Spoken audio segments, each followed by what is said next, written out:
እኔን ኦርቶዶክስ ተዋህዶ ያስተማረችኝ ድንግል ማርያም እንደሞተች በሶስተኛውም ቀን ከሙታን መካከል ተለይታ እንደተነሳች ወደ ሰማያትን በክብር እንዳረገች በሰማይም በእግዚአብሔር ቀኝ ሆና ስለኛ እንደምታማልድ ነበር ያስተማረችኝ። እኔም ይሄንኑ ሳምን ነበር የኖርኩት። በኋላ ላይ ግን ለምን እስኪ መጽሐፍ ቅዱስን አላነብም ብዬ ራሷ ኦርቶዶክስ ተዋህዶ የሰጠችኝን 80 አሐዱ ገልጬ ማንበብ ስጀምር ይሄንኑ ስለ ድንግል ማርያም ስማር የኖርኩትን ቃል በጠቅላላ ቃል በቃል በመጽሐፍ ቅዱስ ላይ ለኢየሱስ ክርስቶስ ተጽፎ አገኘሁት። በዚህ ብቻ ቢያበቃ ደግሞ ጥሩ ነበርኩ። ስለ ኢየሱስ ክርስቶስ ከመጻፉም ጎን ለጎን ስለ ድንግል ማርያም ከተማርናቸው እነዚያ ሁሉ ትምህርቶች ውስጥ አንዱም እንኳን በመጽሐፍ ቅዱስ ክፍል በአንድ ገጽ በአንድ መስመር ላይ ተጽፎ አይገኝም። ይሄንን ነገር ባስተዋልኩም ጊዜ አረ ይሄ ነገር ምንድነው ብዬ ጥያቄ መጠየቅ ጀመርኩኝ። እናንተ ግን ደማችሁ እየፈላ መናፍቁ ተሐድሶ ከማለት ውጪ ምንም አይነት መልስ የላችሁም። አሁንም ቢሆን በሰለጠነ መንገድ መወያየቱ ነው የሚሻለውና እስኪ እንደው እናንተ ባታውቁ እንኳን ያውቃል ለምትሉት እንደው በጣም ጨርሶ የበቃ ነው ለምትሉት ሰው ሼር አድርጉለትና ይሄንን ጥያቄ ይመልስልኝ። እኔ አሁን ማመንና መከተል ያለብኝ ቤተ ክርስቲያንን ወይስ ገልጬ ያነበብኩትን መጽሐፍ ቅዱስ የትኛው ነው አምኜ መቀበል ያለብኝ? እስኪ ይሄንን መልስ ለሚመልስልኝ ሰው ይሄንን ቪዲዮ ሼር አድርጉለትና ይመልስልኝ።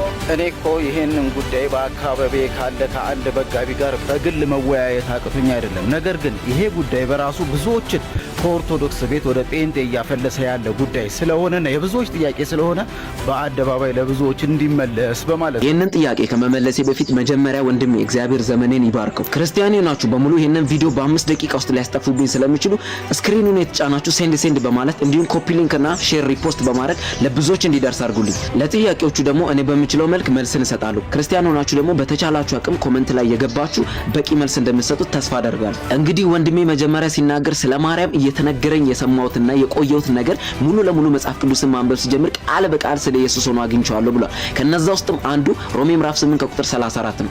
የሞተው ይልቁንም ከሙታን የተነሳው በእግዚአብሔር ቀኝ ያለው ደግሞም ስለኛ የሚማልደው ክርስቶስ ኢየሱስ ነው ይላል። ከሞተች በኋላ በሶስተኛው ቀን ከሙታን ተነስታ ስለኛ በአባቷ ቀኝ ሆና ትማልዳለች ብለው ማርያምን ጠቅሷታል። ነገር ግን እውነታው ስለኛ የሞተው በሶስተኛው ቀን ከሙታን ተነስቶ በአባቱ ቀኝ ተቀምጦ ስለኛ የሚማልደው ዛሬም ድረስ የሚማልደው ኢየሱስ ክርስቶስ እንደሆነ መጽሐፍ ቅዱስ እውነታውን ይናገራል። ስለዚህ አማላጃችን ኢየሱስ ነው ማለት ነው። እንዲሁም ዮሐንስ ወንጌል ምዕራፍ 14 ቁጥር 6 ላይ እንደዚህ ይላል፣ ኢየሱስም እኔ መንገድና እውነት ሕይወትም ነኝ፣ በእኔ በቀር ወደ አብ የሚመጣ የለም። ስለዚህ ወንድሜ ብቸኛው ወደ አብ የሚወስደን መንገድ እውነት ሕይወት ኢየሱስ ክርስቶስ ብቻ እንደሆነ መጽሐፍ ቅዱሳችን ይናገራል። ስለዚህ ወንድሜ ማርያም ለመዳናችን ምክንያት ብትሆን ኖሮ መጽሐፍ ቅዱሳችን ሐዋርያት ሥራ ምዕራፍ 4 ቁጥር 12 ላይ እንደዚህ ብሎ አይናገርም ነበር፣ መዳን በሌላ በማንም የለም እንድንድንበት ዘንድ የሚገባ ለሰዎች የተሰጠ ስም ከሰማይ በታች ሌላ የለምና ይላል።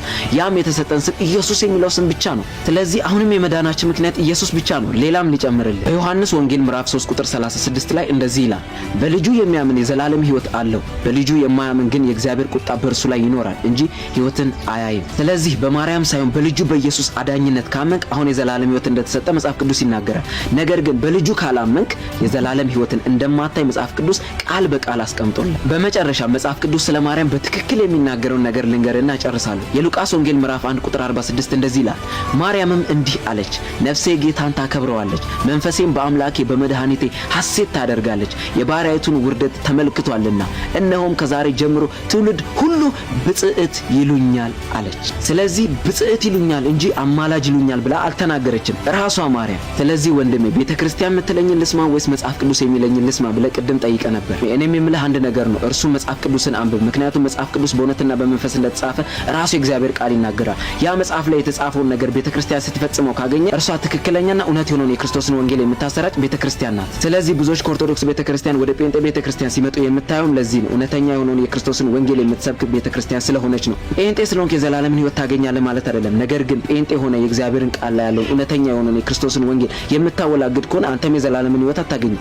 ጴንጤ ሆኖ እግዚአብሔርን ቃል በእውነተኛ መንገድ የሚያራምድ እና ትክክለኛ የሆነውን ነገር የሚሰብክ እርሱ የዘላለምን ሕይወት ያገኛል። ስለዚህ ምርጫው አንተ ነው። እንወዳለን። ከኔ ቀረም ኮሜንት ላይ ማሳወቃችሁን እንዳትረሱ። እወዳችኋለሁ። ኮፒ ሊንክና ሼር ማድረግ እንዳይረሳ።